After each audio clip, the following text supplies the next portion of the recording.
Hello my tomb robbers, I'm Vampire Ian and welcome to Batty Decks, the series where I give you an in-depth look at a deck that's just a little batty.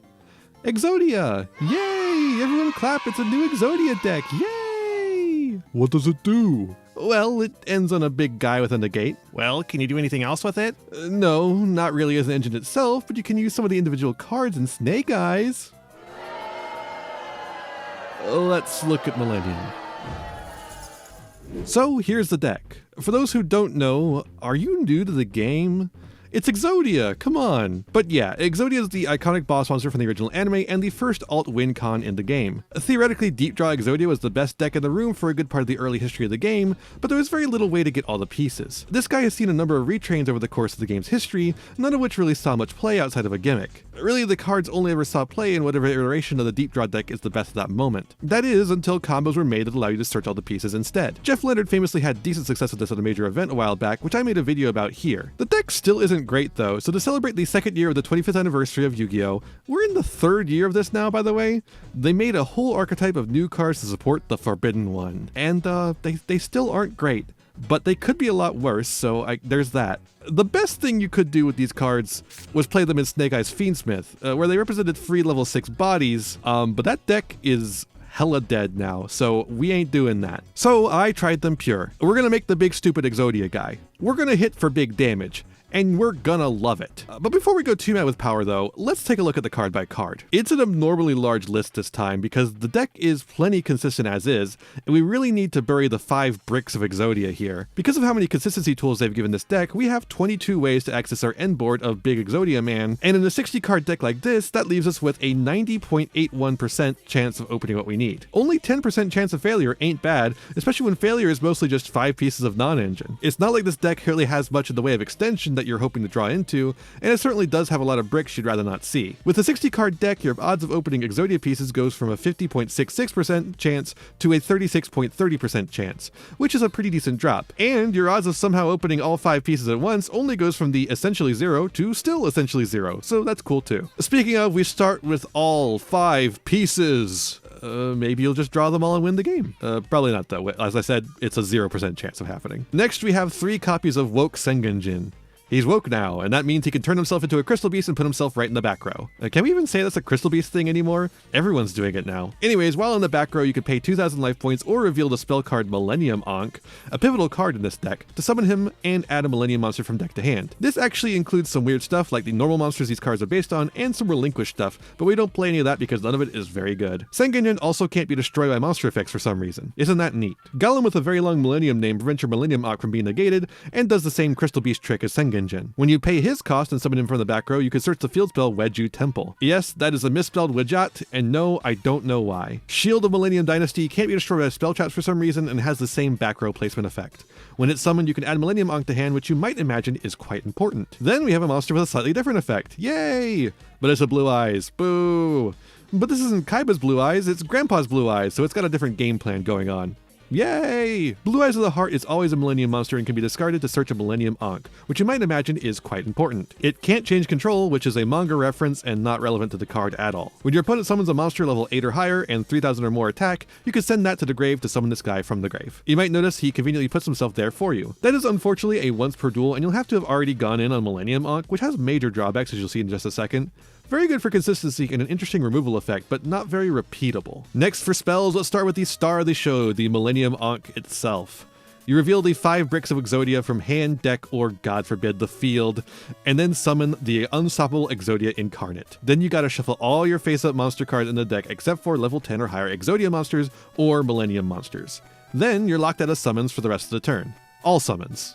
Every single one. This is one of the most xenophobic decks on the planet. Then instead of going to the grave, the Millennium Ankh goes back into the deck for some reason. All the better to brick on it later, I guess. Honestly, you only need to activate this thing once. I considered cutting back to 1 copy in the deck, but it's also the only thing the deck does, so you need to get to it, and often more than once per duel. The deck is pretty consistent, but why risk it? Speaking of consistency, have you ever heard of a field spell that gets an archetypal monster out of the deck?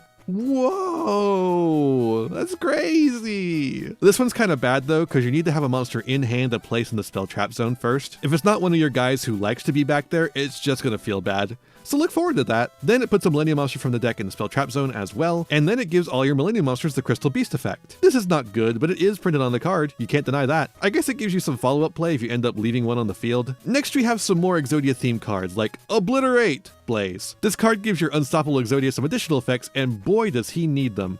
You can pay half your life points to wipe all back row, including all the cards you've been setting up, then you equip the 5 dead cards of Exodia, and each piece gives them 2,000 attack points. You're then locked out of all other card effects for the rest of the turn. It also gives him piercing as a separate effect. For this, you really have to know that you're going to win with this one battle phase before using it, because it is all gas, no brakes. If you get fucked here, the game is just over. You've got nothing. Better not miss. Then we have the trap card, Exod Fires of Rage, which to me brings more confusion on the exact relationship between Exod and Exodia. Are they cousins? Siblings? Lovers? Any loreheads, get at me. This card is an Exod and an Obliterate card, which I'm sure matters to someone. I don't know why you need to specify that the card with Exod in the title is an Exod card, but to each their own. If you control a level 10 or higher Exodia monster, you can wipe your opponent's board, making it a bit easier to get to that OTK we're looking for. The other effect doesn't really matter unless you get matched up against Tearlaments or Kashtira, but I'll read it anyways in case it comes up. You can manage this card from the grave to add a piece of Exodia from the deck or grave to the hand, or to shuffle back up to 5 pieces from the grave or banishment to the deck. Next we have the honorary Millennium cards, Terraforming to get our temple, then a Rainbow Bridge of Salvation package of 3 Foolish Burial Goods to send Bridge, Secret Village of the Spellcasters as an additional field spell you can search if you already have access, because yeah, you do end on a Spellcaster, so yes, you will end on the Floodgate as well. 1 Cobalt Eagle to search, this could literally be any Crystal Beast. Funny thing though is that you don't use your normal summons, so you can actually use it on this guy for an additional link material. Then the Rainbow Bridge itself, which can banish itself from grave to search a Crystal Beast and just about any field spell in the game for some reason. And then we have a target for our Silhouette Rabbit, Silhouette Trick, which summons itself as a monster and negates opponent's face-up cards up to the number of illusions you control.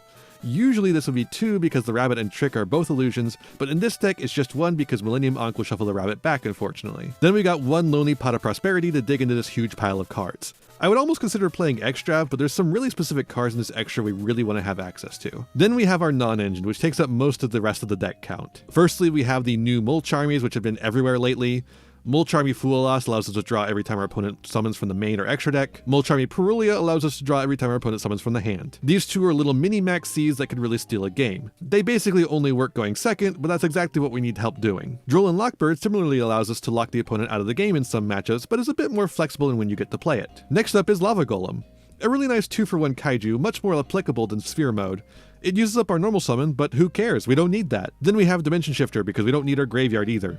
We get to be extra evil today. Next is even more evil, Super Poly. We got room for a little package, so fuck it, we ball. Next we have Forbidden Droplet, which goes crazy in a deck full of bad cards that we don't care if we throw away. Don't use this to discard Exodia pieces until you Millennium Ankh though, or else you'll be in trouble. It can't do anything from the grave. Next we have Ghost Ogre and Snow Rabbit, which is just a funny little hand trap. It's got some really interesting applications. I like it. Lastly, we have Lightning Storm, which is, again, just another OTK tool. This deck wants to OTK, so we're priming ourselves to do it. Now for the extra deck. You might think most of this doesn't matter, but they will come up, so stay through here to the end. First, we have 3 of the big guy himself, Unstoppable Exodia. You could theoretically fusion summon him with 5 pieces, but if you could do that, you could just win with the alt win con. Instead, you'll be using the Ankh to cheat him out. By the way, that means you can't summon him back from the grave. Isn't that cool? Luckily, he at least has protection from effect destruction. He can also inflate his attack during damage calc by how many life points you currently have, helping you do massive damage. He's also got a spell trap to negate and can set an Exod or Obliterate spell trap from deck during the end phase. At least he's better than Gate Guardian combined, but this is still very underwhelming, especially considering the locks his summon places you on. But Konami must have thought all that sounded too strong, so he also burns you for 1,000 in the standby phase. Next up we have Typhon, which can be a backup plan if Exodia gets removed. We also have a Super Poly package of Dragostapelia, Garura, and Mud Dragon, the usual suspects. We have Underworld Goddess to remove problem cards, Access Code Talker for his removal, Selene to help us get there using the Exodia pieces, Phoenix to clear back row and protect Link monsters, Dark for extension, Silhouette to get the trick on the field as part of our end board, Little Knight because it's the most powerful Link monster, and Donner for extra removal power. You don't really go into most of these on the first turn, the exception being Silhouette, but you do go into them quite frequently in later turns to clear the way for your OTK. That's why they're so important here, and why I don't feel comfortable playing Extrav. Then we have the side deck, which has Ash Auschwitz just seems okay this format. Triple Tactics Thrust to get us more access to our OTK tools. Triple Tactics Talent, which is also pretty decent for that. Dimensional Barrier, really good this format. Might even play more of this, I would say. Possibly getting rid of some of these other cards. Different Dimension Grounds that acts as yet another Dimension Shifter turn skip that's searchable off of Thrust. 3 Imperm, one of the best hand traps in the game. That's also a tactics target. We just really don't feel like putting in the main. And then something interesting, I think Solemn Judgment actually pretty decent going first. We have a lot of going second tools that we can pull out of the main and then side in Solemn Judgment for. So I think this is pretty decent. Really, who cares about this side deck though? You're not taking this deck to a tournament. You're taking it to hang out with your buddies and jam some games. As for what we're not playing, you could play Set Rotation to get better access to your field spell, but giving your opponent Secret Village as spellcasters is a dangerous gambit. We're consistent enough as is. We don't need to play that game. We're not going to play any of those weird hand trap Millennium guys either. Those guys are just so slow and awful. Play to win, not to not lose. You could also just like replace all the Exodia cards with like Ryzial cards and probably win some matches, but who cares about that? We're here to play bad cards. I think we've pretty thoroughly covered this deck, so let's finally get into those games. All right, first up, we have a game against Ice Barrier. They're also on 60 cards, so it's a pile versus a pile. We've got a pretty decent hand. We've got our one Millennium guy who's really good. We've got Heart of Blue Eyes. That gets us access to some Onks. We don't have to pay our life points. Pot of Prosperity gets us anything off the top, and then 2 hand traps. So that's pretty nice. Let's see how it goes. Our opponent passes to us. They don't do anything. What a hand. We go Foolish Pharaoh goes off the top. They Ash Blossom it. That doesn't matter. We go Millennium. We go Heart of Blue Eyes to get our Millennium Onk.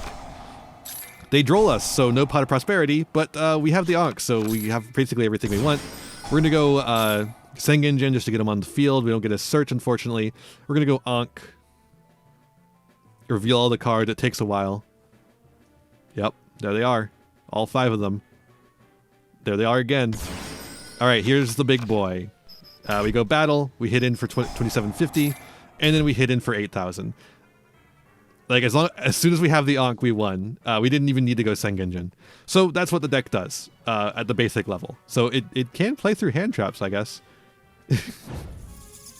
All right, this one's going to be a little bit more of an actual game. We've got our Exodia deck versus the Dark Magician Primite. So this actually might be a bit of an interesting one. They do unfortunately have Skill Drain, which kind of hoses us.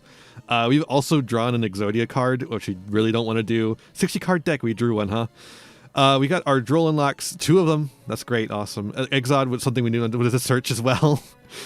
I have tried so hard to reduce the bricks in this deck, and here we have, you know, one piece of the Exodia piece we didn't want to have, one of our search targets, and a duplicate of one of our hand traps. At least we have the Temple, and that gets us our combo.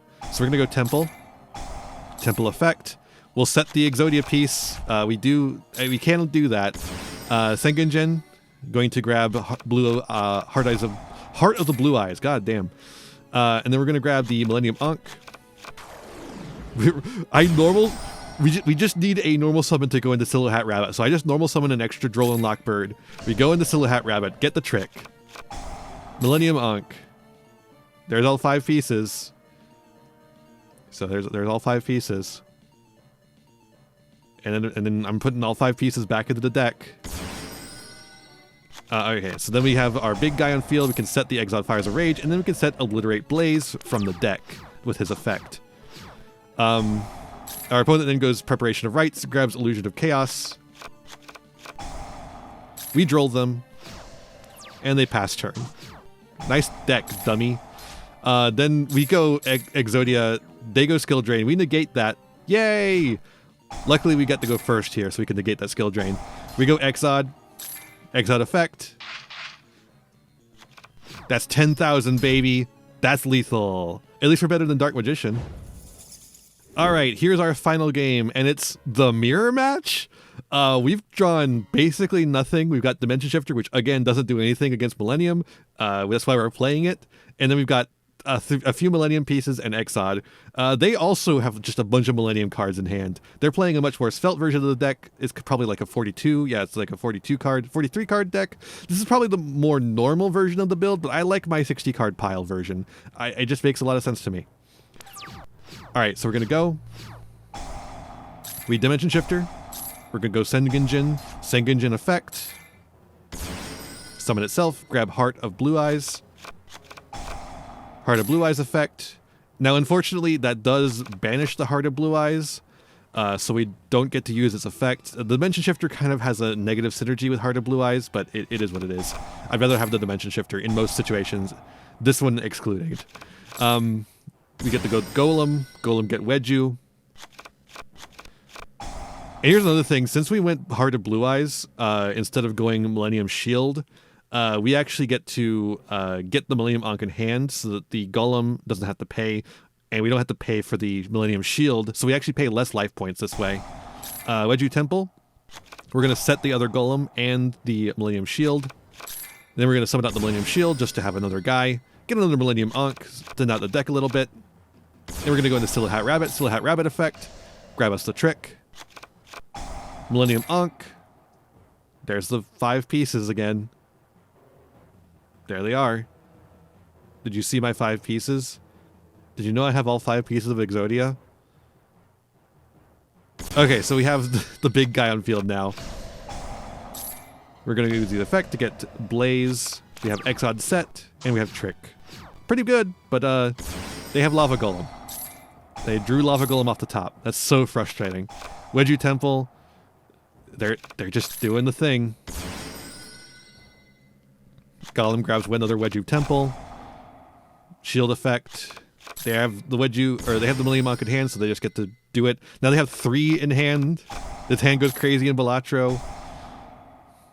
Sengenjin.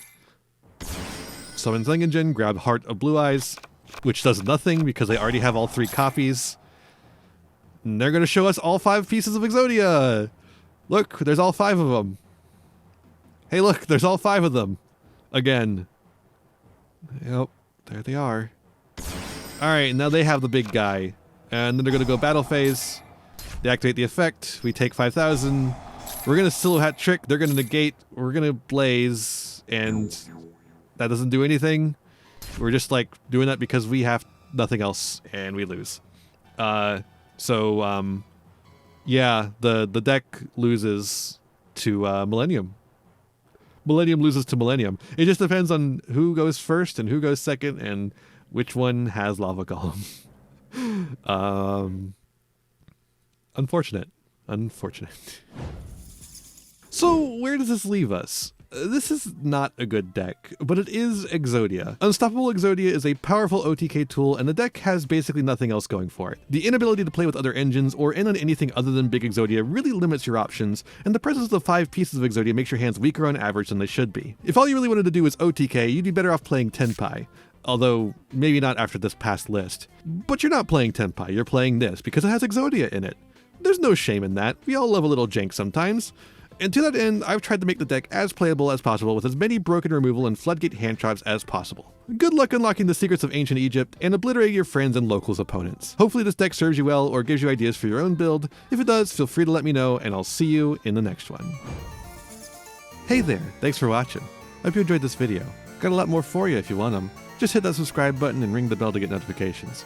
I'd also appreciate it if you left me a like and a comment, maybe share the video around with your friends. You can also follow me on all usual social media sites. Just check out my website in the description below for more info. My videos are funded by my patrons and YouTube members, whose names you'll see scrolling by underneath credits here.